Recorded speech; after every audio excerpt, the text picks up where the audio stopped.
we're back. Here we are from Chains of Change. I'm Bruce Reilly, aka DJ Bruja, with Voters Organized to Educate. And today we have an amazing guest. We have none other than Representative Barbara Carpenter, and she has been the representative from District 63 since 2016, and she's in a runoff. And so I'd like to welcome Miss Barbara here with Checo in our Baton Rouge office. How are you guys doing today? Fine. We're doing fine. How are you? Doing I'm well, doing doing good. well. All right. So Ms. Barbara, you're in a race. We've seen already that, Jeff Landry is our new governor. There's going to be a Republican supermajority. And it's important to have some really strong minority party members to balance things out and get the word out. Why don't you just tell us a little bit about, for people that don't know you, a little about some of the committees that you've been on and some of the issues that you've championed for the people, in your time in office. Well, first of all, I serve as chair of the Committee on Labor and Industrial Relations, and that's the committee that's sort of a difficult committee because we try to pass some laws there that a lot of the general public in Louisiana particularly have not been ready to embrace, like equal pay and minimum wage. Those are two of our biggest fights in that committee. But I have served as chair of that committee for the past 4 years. In additionally, I serve as a senior member of the Appropriations Committee, and a lot of people like to refer to that as the Money Committee. Mm-hmm. So it's an important committee because it gives us an opportunity to see where the funding goes, how we get the funding, how different entities throughout the state get funding, and for what other reasons that they would choose to do so. So those are two of the major committees. But prior to that, I've served on criminal justice and retirement, transportation, and actually, I enjoyed working on those committees as well. So I'm a native Baton Rougean and been around quite some time, and I enjoy doing what I do. Yeah, and I know Chico goes way back with you, the work that you've been doing for the community, particularly the African American community. And I know Yeah, I've seen you work hard on issues like maternal health and and trying to prevent suicides. Getting into issues around like dyslexia and expungement of records. You've been fairly consistent in covering a lot of ground on your issues. And one of the ones that we were really grateful that you took up was, looking into the healthcare inside the jails and prisons. And, yes, when we did that report, and then that report turned into another bill. And so we've been really, we've been strong also on, you had the bill that passed for us, which was allowing people to be told all the impacts of a conviction. And we didn't think that even absolutely. public defenders even knew about that. We didn't know the judges would knew about that. So what do you think that we can do around the criminal legal system, particularly now with Jeff Landry kind of in charge? We have a violent crime task force that just met yesterday again. What are we going to do if they get rid of all parole, for instance? Chico, do you have Well, any thoughts as well? I'm waiting to see what the outcome is of that task force because there seemed to have been a slight effort in the last legislative session to roll back much of the advances we had made with the criminal justice system. And so it's going to take strong leadership on both sides to be able to collaborate and negotiate in order to keep some of the laws in place. In Mm-hmm. addition to that, there's still work to be done, and it's never ending. The bill that I passed, one of the bills that I passed in the last session about being able to let people know what the consequences are of just pleading guilty Mhm. rather than going on to court and doing what needs to be done from that end, because it impacts their lives in so many ways. And as you said, a lot of people really just don't know what happens when you do that. You end up not being able to get housing or loans to go to school. You has difficulty with getting jobs. So there are a lot of reverberating effects of what you choose to do without having all of the information before you. And I do think people who find themselves in the system, as we say, need to have that opportunity to be told what happens to them. There's more work to be done on that end. As far as the care and health care and support of people who find themselves incarcerated, we still have a long way to go. And I think you will see that there will be some efforts in this coming session to address some of those issues. Now, when it comes to working with the new governor, he needs to understand where we come from, not only from the Democratic caucus, but from the Black caucus and the Women's caucus as well, Mhm. because all of those caucuses interact with helping to solve some of the problems that we're faced with. And I am one who is up front, and I would like to be on the front page with talking with the governor with some of these issues. And of course, it takes people who have experience with knowing how to do that and the willingness and the desire to do it. And I'm one who wants to step out there and take care of it. Appreciate that. Chico, you've been up to that state house as much as anyone who isn't like a paid lobbyist, and probably as much as many paid lobbyists. So, you've seen Miss Barbara in action over the various sessions. What do you think it means to have someone with her leadership qualities and, the veteran status that she has in there, and just even how other people sort of interact with Representative Carpenter? That's a good question there, Bruce. As this past weekend, I went out to Miss Barbara's camp and everything, was on the street and everything. And as I was riding, I was thinking, the seniority that she has, the knowledge that she has of the workings of the legislature, it's hard to lose that and not understand that you're not just trying to elect somebody new. We're trying to get people in there that has the knowledge, and especially with this new governor coming in, nobody expected him to walk in, first time we thought expected a runoff. But watching Miss Barbara, and she is very articulate about when we bring out bills and stuff like that. She'll call me and she'll say, "Now you need to sit down with me and you need to explain this so I'll understand it."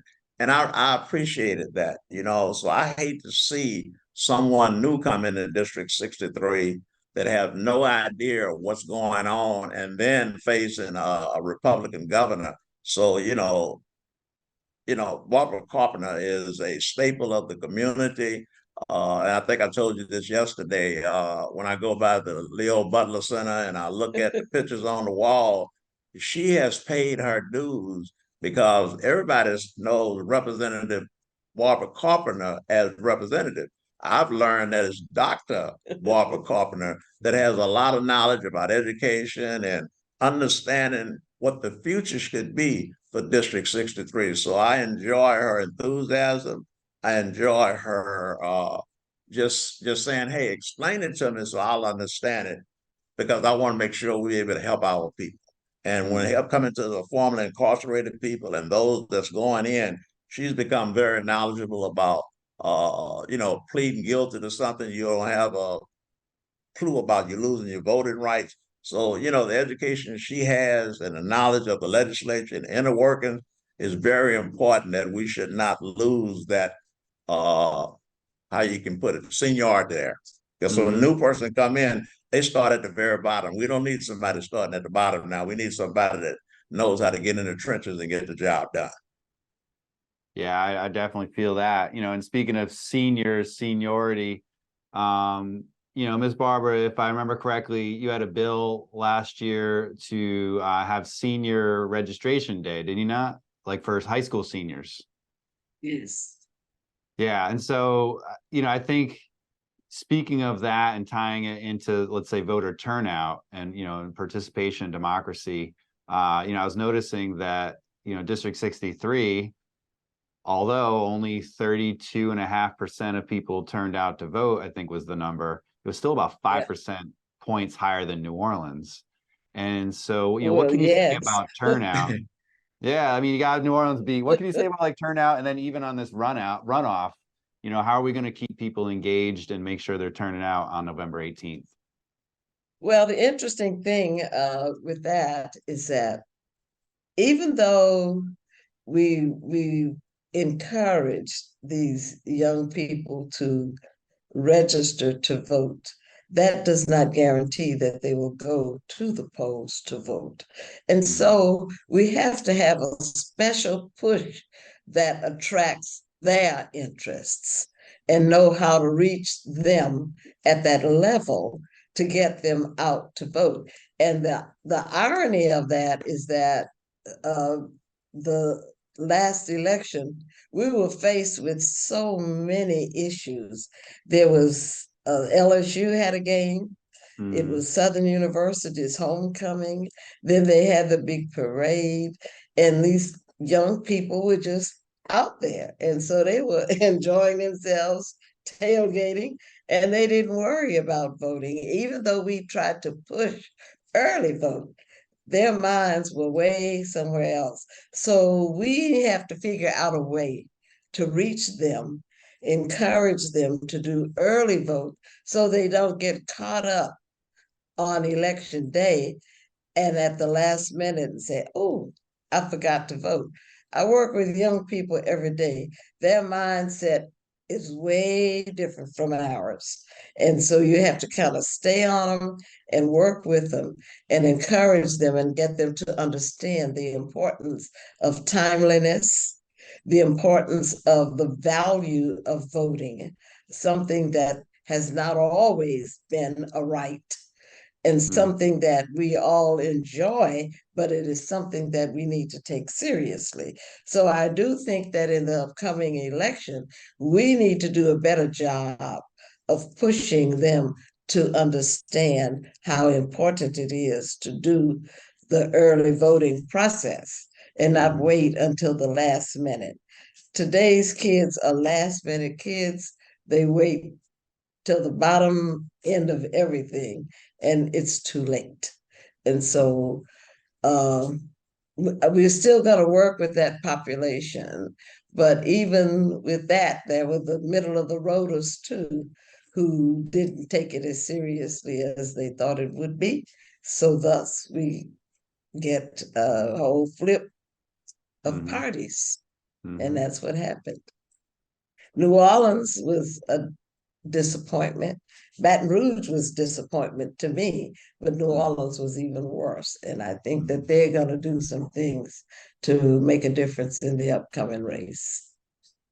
Yeah, we spend a lot of time and energy, you know, trying to help people understand who's running, what they're all about. Obviously, even in your race, you're someone that we've known for quite some time, and we've endorsed before. We endorsed again.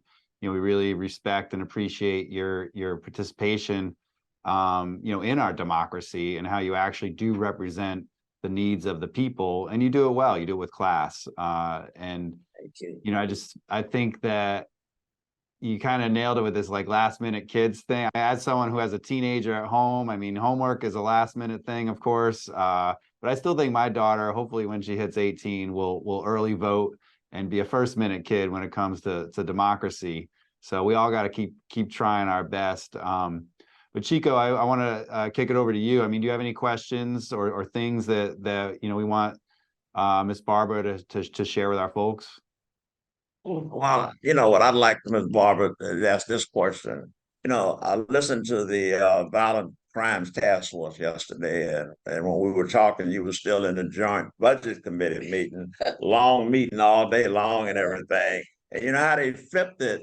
It was supposed to be the day that we do the Violent Task Force, and then the last minute they did it yesterday. But we were able to get our people there because we have a great network. I'd like to ask you, when the approach that you see this new committee going, what can we do to derail some of this stuff to tell the real story about you cannot legislate your way out of crime? But how can we learn and understand that we have to start on the front end too? What do you say to that? Well, I need to look, first of all, we need to know who the members are Okay. of that task force. And in my opinion, I would work from the back end. Okay. I would first find out who these people are. You got Bacalot on it, you got Villio on it, you got half of the people on it from the ACJ. Right. We only have one person of color from the legislature, and that's Vanessa LaFleur. Okay. And she did something yesterday I was very proud of. She She's said, strong. "Hey, slow the horses down, and let's see what we're really doing." Right. And she challenged Villio and she challenged Bacalot. But we need to know, how can we combat that? What do you see getting in with a supermajority? How can we get in and get the job done? You need to know who you can talk to Okay. and who you can trust. Okay. All of the people on the opposite side are not bad. Okay. There are some who will listen. And if you get to them and understand where they come from and find out, well, what is it that you need from me to help you make a better decision?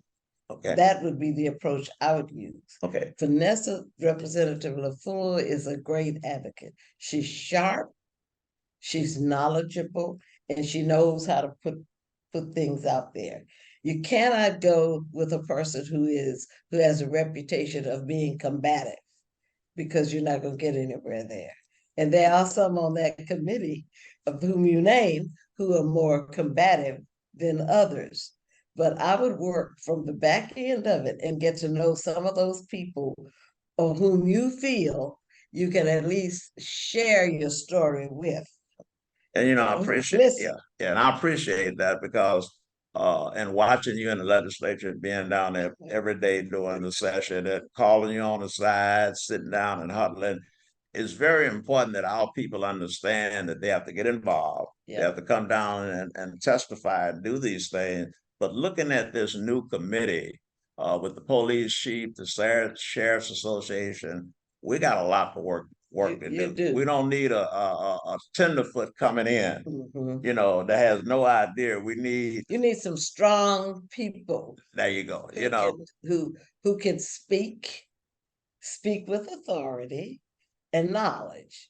You see, we don't, as legislators, we don't always have the knowledge base that we need to do what we need to do. That's why I would come to you guys and depend on you. Tell me how this works. Show me what happened here if we do this. And there are people on that committee of whom you can do that with. Okay, education is important, and I know whether people believe this or not, vote is about public safety too. We are about public safety. Bruce has children. I have grandchild. I mean, we all are families, and no one wants to get into that. I'm a former incarcerated person, been out 20 years, spent 20 years in, but now being a part of the community, I thank you for that. When we look at these things, what is your vision for District 63 and in the future of trying to help with the crime situation of the juveniles in your district? Well, as you know, I have in my district Jetson Correctional Institute. And so at one time it housed all boys, and then they moved them. And when St. Gabriel flooded, they moved the women there. So we have about 250 women there. Okay. But lately, they've had to move about 15 girls there too. I used to work with the incarcerated boys when they were there by providing classes for them from Southern University, because that's what I do. And it was interesting just to see how many of them really were there without any educational knowledge base. And they wanted to learn, they wanted to get a GED, they wanted to go further. And there are some today who did get out of that system, come to college, and have graduated. That gives me great pride. So to me, if you really want to make a difference, you try to provide some educational opportunities for these people who find themselves in that situation. That's a very good answer, and I'm really worried about the supermajority that we're going to have with our bills. We have several people working on ideas and new policies and ideas To roll it back. to roll it back, and but we'll be there fighting to the Yeah. end, as you always know. Vote is going to be there.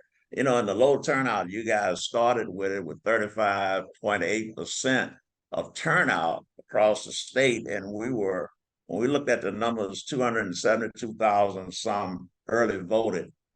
We were down 20% then. How can we get people interested, or what can we do to help in your district, you know, to get people interested to get out, early vote, and pay attention to what people are saying? You know, the opponent is saying one thing, Right. you're saying something else. The truth is, we need to unite We do. and do what we need to do to change. Well, what I am planning to do in my team, we're going to walk our district again, Okay. which we did it the first time, but we're going to walk it again. And my district is very large geographically. It's a very large district with a lot of land too. So some of it is impossible to walk, but we got to get the message out. And I believe in going one-on-one, face to face. You know, you can send flyers out, and we got so many of them at the last minute. I guess a lot of people did just like me. I just put them on the desk and moved on. So we have to make a personal push to people. We have to touch them. We have to call them. We have to remind them that today starts early voting. Okay. It goes on every day this week. If it's necessary, do robocall every day, you know, but we have to touch them personally. That's the way I approach it. Okay. And you know, being in your district when I came Saturday to do a little work, you know, you're right. It's a large district. It's out in the country, you know, it's Zachary and Baker and all that area. But, you know, I saw you people on the street. I saw other people doing stuff. The thing about it is, Representative, you know, we really appreciate what you do. Thank you. Okay. And we're trying to help, you know, keep this momentum going because we already know what's facing us. Yes. So again, it is not going to be easy. no, you know, then again, your vision for your district, what are your two priorities in your district? My district varies because the communities are so different. Right. I have the Scotlandville area, of which we really need a grocery store, a major grocery store. The food desert is bad right there in that area. And there is not as much crime as it used to be. But there again, even that can be addressed too. But we're working on that and working with the young people in the area. Okay. It's located right there in Southern University. Southern University has begun to buy up property around there and putting Southern is in your district, am I correct? Southern is in my district, the Okay. airport is in my district. Right. So my district varies. Plus the And jail is in your district. Right. Right. And I have the petrochemical industries as Right. well. Right. So, but with that being said, we still have the food desert, Right. you know. So we're working to solve that problem. Okay. Okay. So you move further on to Baker. Baker is a retirement type community where there's not a lot of action going on. We need to reverberate the energy Okay. in that city and do some things that attract people and families to come in. When you have good schools, you get good families. Okay. And so that would be part of the driving factor, is to help work up better school district. Okay. So it won't be a failing school district. Parents will come in, feel comfortable bringing their kids. In addition to working with the people in the city hall in Baker, some things need to be revved up and businesses need to grow. Zachary grows. The only thing with Zachary is that it's their pockets of how shall I say, conservatism, Okay. deep conservatism Okay. in some parts of it. Right. And so if you can reach all of that and bring them all together, everything works. So Okay. I know my district. Yeah. I know people, and I know how to work with. Yeah.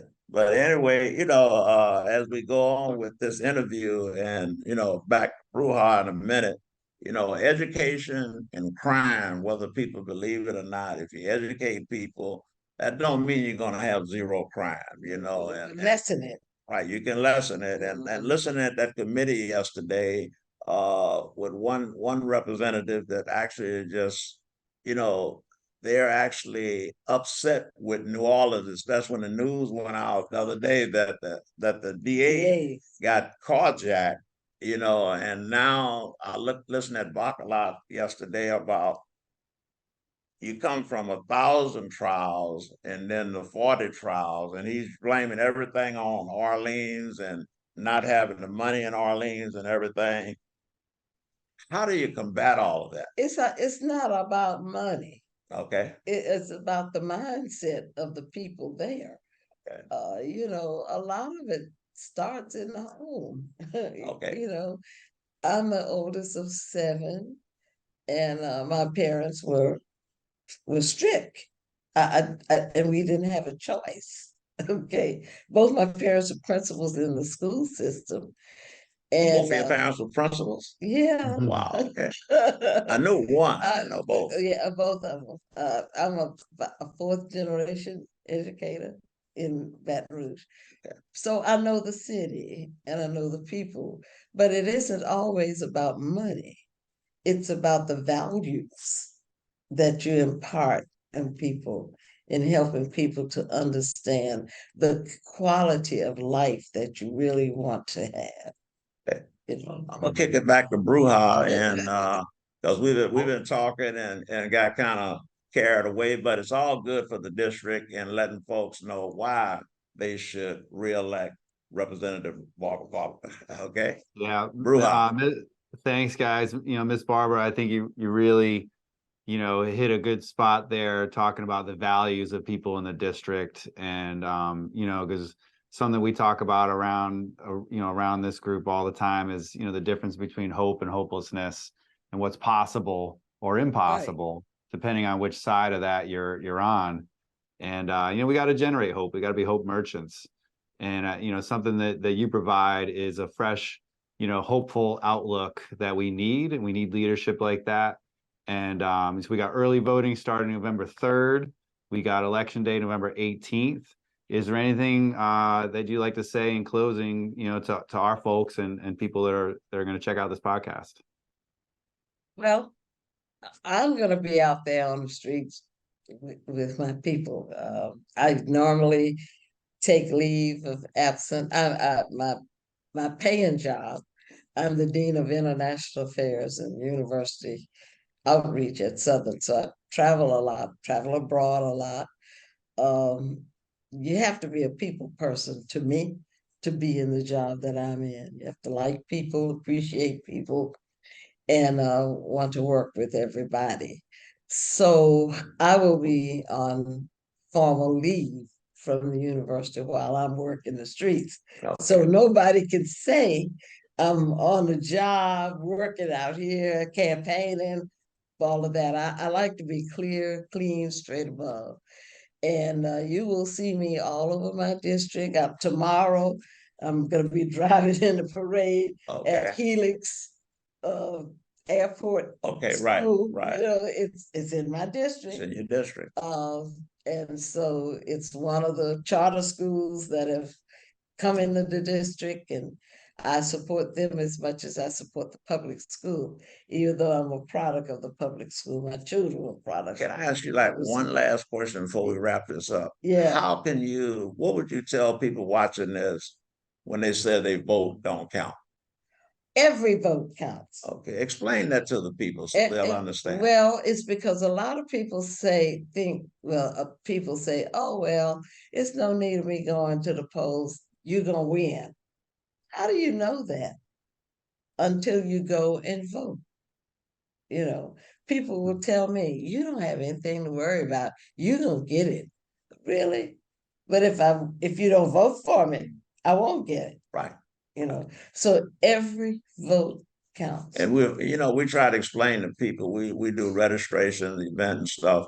And I was looking at the sheriff's race in Livingston Parish. Yes. 115 votes. So to me, that is a stand that I can explain to people. Every vote counts because now they're asking for a recount because it's 115 votes. Yeah. We need to explain to the public that's watching this that every vote counts. It's a difference of 15 votes. Right. And so that's why they're asking for the recall. Right. So, and who knows, they might find a discrepancy. It has happened before. Yeah. Yes, ma'am. So every vote does count. And I urge people to don't take it for granted. And a lot of people say, oh, well, we don't vote twice. You should vote twice. That's crazy. Yeah. But Well, I really thank you for coming. Not to step on Breward. I know we were looking at time, but I really appreciate you doing what you do, education in the community, and understand how the crime problem is, and we can't legislate our way out. We have to really get back into the neighborhoods and get people with a different mindset, because right now, I'm a formerly incarcerated person sitting here with you, trying to help people understand that, hey, you need to get out and vote. I have my voting rights. And my slogan before I give it over to Brewhard, because he's looking at me here, I'll beat you to the polls. You gave me my voting rights, the legislators did, and I vote early all the time because first of all, I'm an old man and I may not make it, but I want my vote to count. You might, and you have to give everybody an opportunity. Right. And that's what I do. Thank you. All right. Well, back to you. For the record, there was one election where I beat Checo to the polls, one election. But thank you, MC Checo, and thank you, Representative Barbara Carpenter. I am DJ Bruja. Shout out to Dangerous Devin Davis on the ones and twos. We're Voters Organized, and we're out until the next episode. Voters Organized, educate.